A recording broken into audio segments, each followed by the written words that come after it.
Liquor scam లో BRS MLC కవితకు మరో షాక్ తగిలింది. ఆమెను 3 రోజుల సీబీఐ కస్టడీకి అనుమతినిస్తూ రౌజ్ అవెన్యూ కోర్టు తీర్పునిచ్చింది. ఈ నెల 15వ తేదీ ఉదయం 10 గంటలకు మళ్లీ కోర్టులో కవితని హాజరుపరచాలని ఆదేశించింది. ఢిల్లీ లిక్కర్ స్కామ్ లో బీఆర్ఎస్ ఎమ్మెల్సీ కవితకు మరో షాక్ తగిలింది. ఆమెను 3 రోజుల సీబీఐ కస్టడీకి అనుమతినిస్తూ కూడా రౌజ్ అవెన్యూ కోర్టు తీర్పునిచ్చింది. మరిన్ని డీటెయిల్స్ మా ప్రతినిధి శివ ఢిల్లీ నుంచి లైవ్ లో అందుబాటులో ఉన్నారు. శివ, చెప్పండి, ఈ నెల 15వ తేదీ ఉదయం 10 గంటలకు మళ్లీ కోర్టులో కవితను హాజరుపరచాలంటూ కూడా కోర్టు ఆదేశించింది. సీబీఐ మాత్రం 5 రోజుల కస్టడీ కోరింది, కానీ 3 రోజుల కస్టడీకి అప్పగించింది కోర్టు. అసలు ఏం జరిగింది? వాదనలు ఏ విధంగా ఉన్నాయి? ఇక ఢిల్లీ లిక్కర్ స్కామ్ ఆరోపణల నేపథ్యంలో ఇప్పటికే జ్యుడిషియల్ కస్టడీలో ఉన్న కవితను సిబిఐ అధికారులు 6వ తేదీన తిహార్ జైల్లో విచారించిన తర్వాత నిన్న కవితను అరెస్ట్ చేసినట్లు కవిత భర్తకు ఫోన్ చేసి తెలిపారు. చెప్పిన తర్వాత కవితను అదుపులో తీసుకున్నారు.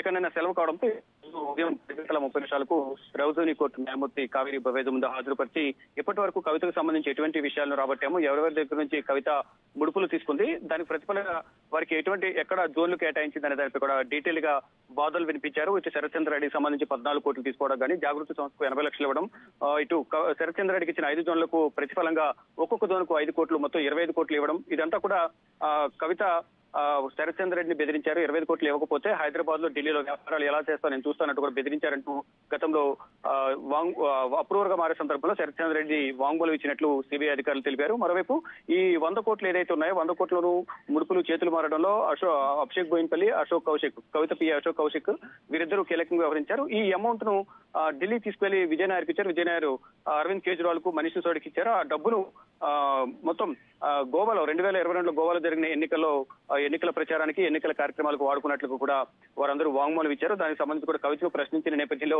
మా దగ్గర ఉన్న ఆధారాలు, కవిత చెప్పే సమాధానాలు సరిగా లేని నేపథ్యంలో కవితను మాకు కస్టడీ ఇవ్వాలి, కస్టడీ ఇచ్చిన నేపథ్యంలో ఆ కీలక ఆధారాలు, మా దగ్గర ఉన్న ఆధారాలకు తోడు మరింత సమాచారం కవిత నుంచి సేకరించే అవకాశం ఉంటుంది కాబట్టి 5 రోజుల సిబిఐ కస్టడీకి ఇవ్వాలని కోరిన నేపథ్యంలో కావేరి బవేజా అంటే ట్రయల్ కోర్టు న్యాయమూర్తి కావేరి బవేజా 3 రోజుల సిబిఐ కస్టడీ ఇచ్చారు.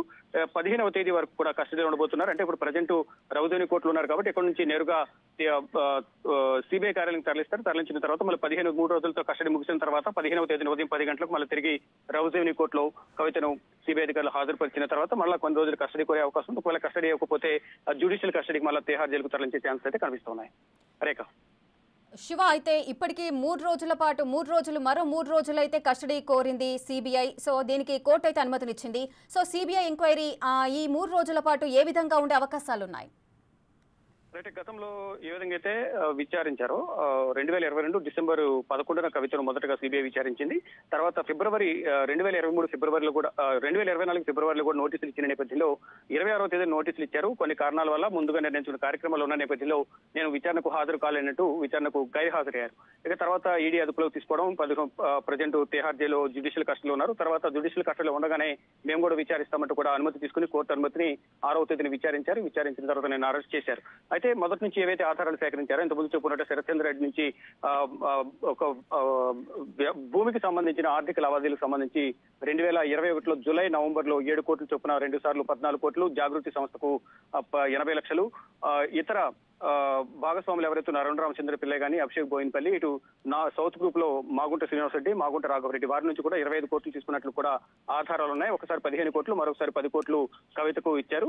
ఆ డబ్బును కవిత చేతుల మీదుగా ఢిల్లీకి తరలించారనేది ప్రధానంగా సిబిఐ అభియోగాలు నమోదు చేసి దానికి సంబంధించి అది వాస్తవాలా కాదా, ఇంకా ఎవరెవరికి జోన్లు కేటాయించారు, వారి నుంచి ఎంతవరకు ప్రతిఫలంగా డబ్బు తీసుకున్నారనే దానిపై కూడా ఈ 3 రోజుల సిబిఐ కస్టడీలో కవితను విచారించే అవకాశం అయితే ప్రధానంగా కనిపిస్తోంది. Thank you Shiva, thanks for the details.